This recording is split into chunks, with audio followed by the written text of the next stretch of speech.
Policy through the heartlands of Ireland finds himself in the Sandy Row as Belfast prepares itself for the glorious 12th. On Wednesday next, you'll hardly be able to move here on the Sandy Row. On that day, Belfast comes to a standstill as bands from all over the city and beyond lead orange lodges through the city to the big rally in Finnehy Field. It will be the highlight of the marching season on the 12th of July. For many Southerners, the occasion will be equated with bigotry and rioting, but that is not the whole picture. For most Northern Protestants, it is a social and cultural event that comes annually. And when most of them reach the field, they're often more ready for a cup of tea and a cucumber sandwich than political speeches or renewals of oaths of loyalty. So what we have this week is Kieran's report on the Ballgowan band, a typical drum and flute band which consumes much of the leisure time and the disposable income of its various members, many of whom come from the same family. We'll also learn about Orange Lodge banners. Each banner tells much of what that particular lodge happens to be about. But it's not all banners, drums and flutes on the programme. This week too, Suzanne goes scuba diving in the sea off Achill, all part of what's going on in the heartlands of Ireland.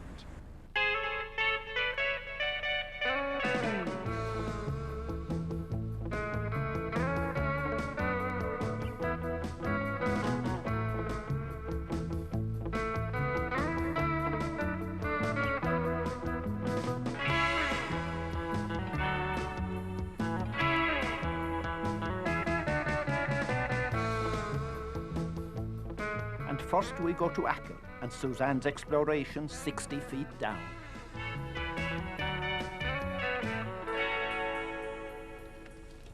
We promised to take you everywhere there is to go in Heartlands, and we're living up to our promise. We're even taking you underwater, Jacques Cousteau style, with the Achill Sub-Aqua Club.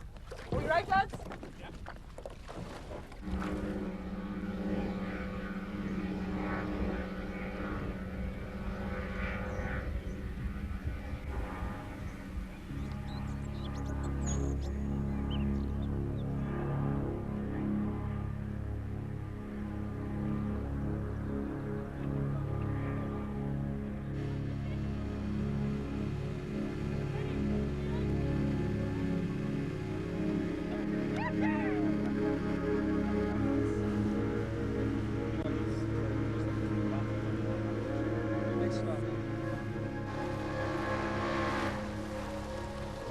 We've just arrived at Achill Head, the best diving spot in Europe. And with me is Tom McLaughlin of the Achill Outdoor Education Centre.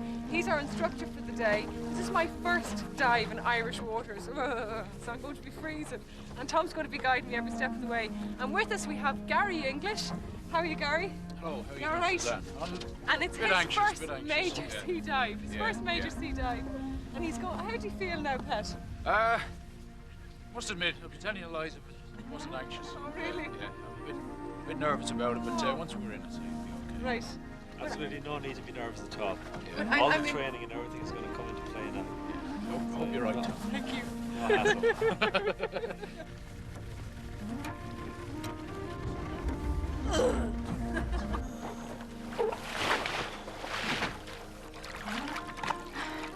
It's cold.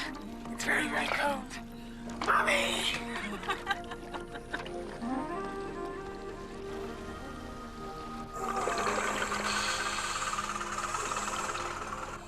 The dive took us to another magical, tranquil world and a depth of 18 metres. Cold and nerves drifted away, surrounded by such beauty and no sound but that of your own breathing.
Shane!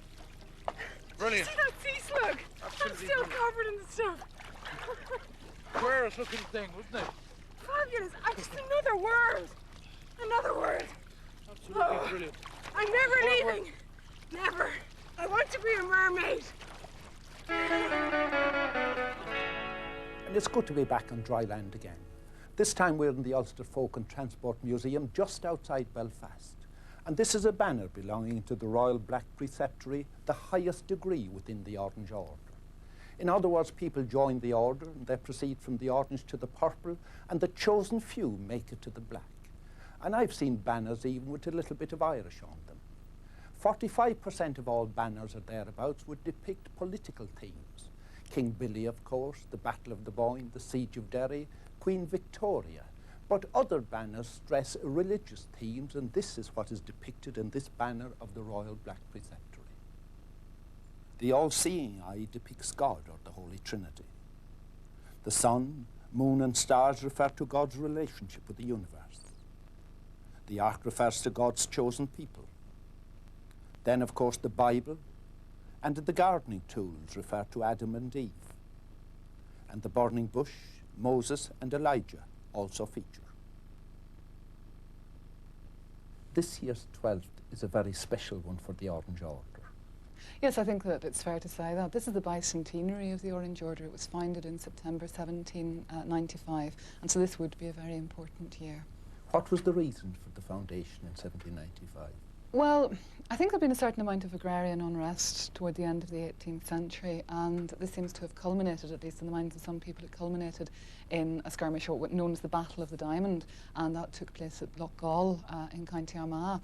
And following that incident, some of the local people seem to have banded together and decided that they were going to institutionalise themselves, formalise themselves, and that seems to have been the basis of the Orange Order. Banners, sashes and hats, they seem to be a feature always of Orange parades. Oh, I think you're absolutely right there. Unfortunately, so far as I'm aware, there are no descriptions of the very first Orange parades, but when you come into the 19th century, you find that there were travellers who happened to be here in July, and they refer to the symbolism. One referred to King William grim as a Saracen on a signpost. It's not always terribly flatteringly depicted, it has to be said, and to various other symbols, and to wearing of orange, and orange flowers, and orange regalia. So these were an important aspect of the marches from very early times. I can understand why King Billy or Queen Victoria or biblical symbols would appear on banners and so on. I'm fascinated by the ladder that I see on most arches and on some banners. Now there are two ladders. Yeah. There's one long ladder, and that is Jacob's ladder, and that refers to Jacob's dream, which seems to be important and which probably relates to one of the degrees through which people pass, I should think. And then there's a short ladder, and I think it may also relate to one of the degrees. And the short ladder will sometimes, it's a three-step ladder, and it will sometimes have the letters FHC, Faith, Hope and Charity, with it as well. So the three-step ladder seems to relate to faith, hope and charity, and the longer ladder to Jacob's dream. And you'll find that apparently the same symbol will appear. I mean, a hand may appear, and sometimes that will be the hand of God, often writing as at the feast. Pillars, which some people would say might be the pillars of the order, the pillars of the arch, they're sometimes interpreted as being the virtues of strength and of beauty. And so there are a great many differences. The array of symbolism is quite vast. And finally, everybody loves to march. Are there restrictions on the type of music that a band may play at an Orange parade? Well, I think that well-loved tunes would be played.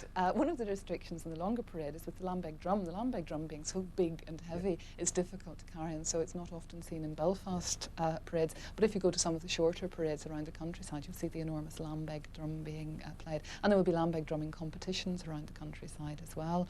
But everyone loves a good tune.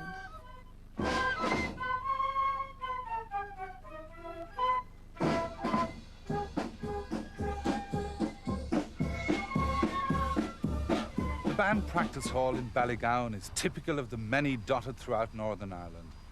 Too often in the past, band halls have had a mysterious, sometimes sinister ring to them. On closer acquaintance, the Ballgowan flute band is distinctly unmysterious, and the sound, well...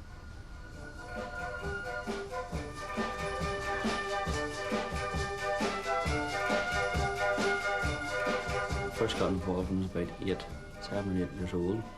It was just the in thing to go along with the band with your father, and I learned from there.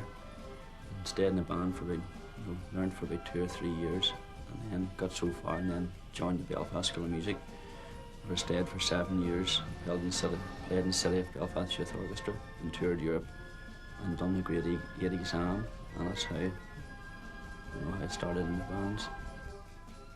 Mark Douglas is a first-class flute player and enthusiastic band member. By day, he's an accountant. How many of your own family are involved? Well, off my immediate family, my father, my brother and my sister. And then off family connections, I probably have 15 or 16 in the band who would be related to me. So these are all people you've known all your life? Yeah, cousins, uncles, great uncles, everything. How important is it to all of you? Do you see it as part of a family tradition as well as a local village? Yeah, it has been part of our family tradition for years. In fact, our ancestors were one of the founder members of the band in 1876, so they've always been connected to it. And is it a tradition that you believe should continue and will continue? Is it as vibrant now as it has been in the past? Yeah, I would say just as much, if not more. You know, band's got a lot of success in the last 4 or 5 years, and success keeps people coming to the band too.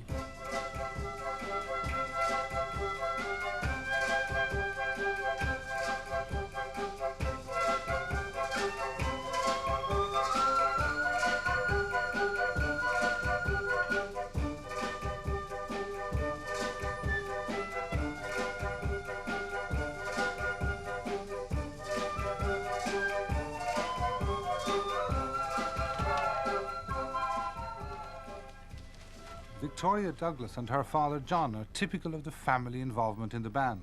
Lazing around after tea usually has a time limit, the inevitable call to practice.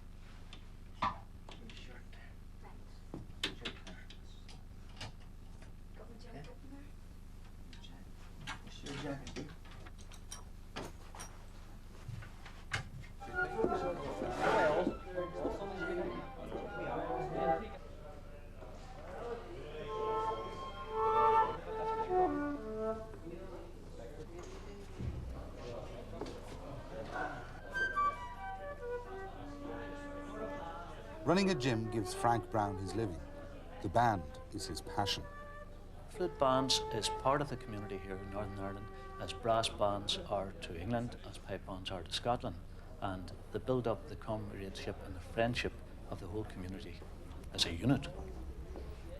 We have people from every walks of life, from labouring, tradesmen, even further up people with professional jobs now, who started off as boys and girls in the band and then developed up in their job and continued their hobby as flute players and banding. What about the political questions? A lot of people would see a marching band as being something that's used to intimidate people from a different political background. Well, from what you're showing of this particular band, you will see that that is not the case. The band is there for hire, to do parades for the Scouts, the Guides, the BB, the GB, Armistice Sunday, Old Comrades Association, or the Orange or the Black Preceptory. If they want the band, they come along and hire the band to do the engagement. So you in the band would have no political affiliation? No, the band is not politically affiliated to any group at all. Basically just there for the music and the entertainment. Does it bother you that at times people would have a different perception? It does, but then again, through what you're trying to do now, will show people perhaps what it is all about. And they have been misunderstanding the whole situation regarding bands of this calibre.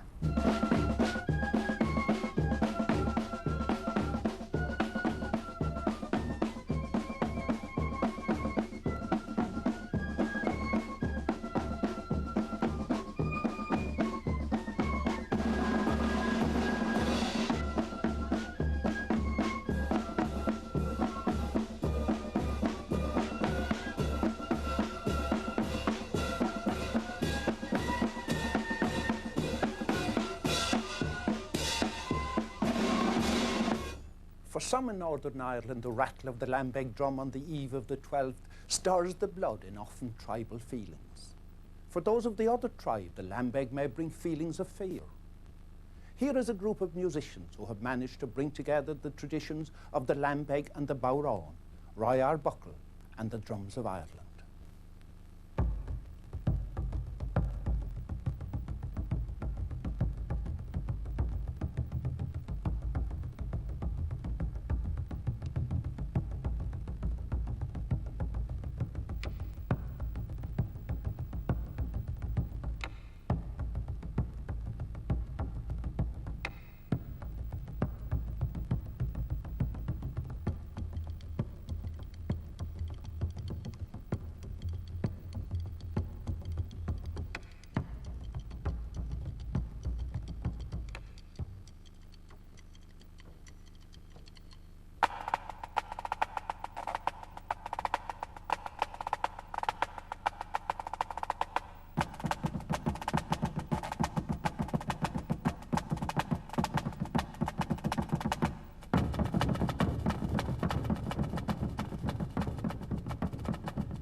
Number 8, that's the place. We're in Templepatrick, County Antrim, and this house behind me is one of the hotbeds of the current craze, line dancing. Its owner, Colette McCready, not only takes full part, she also makes the regalia to go with it. We'll go inside and meet her. Colette. Hi. How are you? Suzanne from Heartlands, are you well? Fine, thank you. Good place you have here. It's full of stuff. Great, thank you very much. What do you do up here? I make the gear for the line dancers. All right, I hear you're the queen of line dancing, or so your friends have told me anyway. No, definitely not. I do a bit of line dancing. All right, right. I actually make the gear for the line dancers. Do you? Yes. Do you, I right. do. And do you import it? We import quite a bit from America. Well, listen, do you think I could come with you tonight, like wherever you're going? You could, but not dressed like that. Oh, this is my best outfit, Colette. I wore it specially. Sorry, not for line dancing. What's wrong with it? It's a bit modern, I would say. Oh, I for see. Line dancing. Right, you is it? have to be appropriately dressed. Oh, I think you're a mention of tact. Well, what'll I wear then? What'll I wear? Right. We start off with the top. Oh, right. And Very what's this simple. now? That's a gypsy top. Oh, lovely, lovely. Very simple. Right. Very cool for when you're dancing because it gets very, very hot Okay. when you okay. learn to line dance. Right, right. And I think we'll make you a skirt. Will you? Yeah. And we have some American material and we'll do you stars and stripes.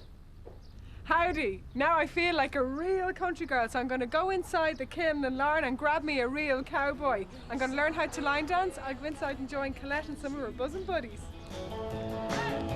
I see a fella walking down the street. He looks at me and he smiles so sweet. It don't matter to me 'cause I'm a thinking about you. Every little dream I dream about you. Every little thought I think about you. Drives me crazy when you go away. I wanna keep you locked up at home. And that's why when I wanna break you, I love you so much I hate you.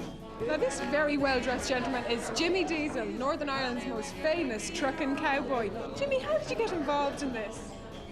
Oh, I don't know, just heard country music on the radio one day and started to get into it and then got involved with the country clubs around Northern Ireland. And what age were you? I wouldn't like to say, because it's a long time ago. So what does it involve?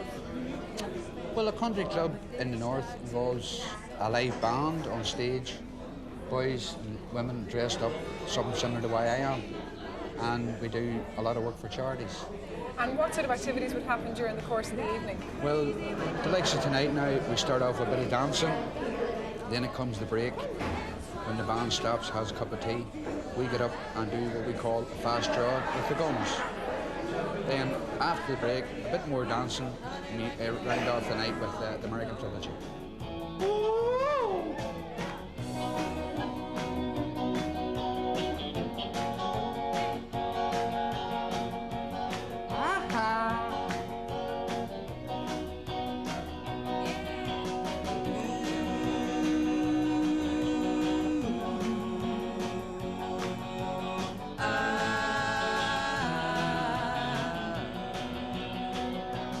Every little dream I dream about you, every little thought I think about you, drives me crazy when you go away. I wanna keep you locked up at home, and that's why would I wanna break you. I love you so much, I hate you.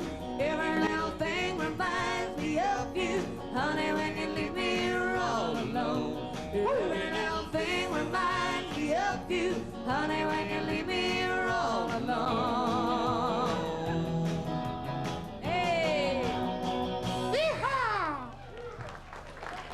Okay, boys, when the hat hits the floor.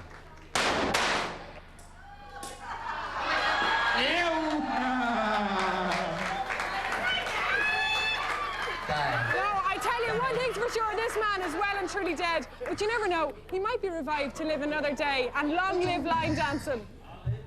And that's our show for this week. If you're thinking of coming north for the 12th, you'll certainly see plenty of colour, but maybe not that much in the way of shopping. It's a bank holiday here. Next week we have a major cinematic event coming to us from Galway. Suzanne and Kieran together again after their recent triumph covering the Battle of Ferns, starring in The Final Curtain. Specially written by Mella Macaulay and filmed in Galway and Ballinasloe, The Final Curtain is a tension-filled thriller celebrating the Galway Film Festival. Good Ishin, Lanigi Orave Mar Showing.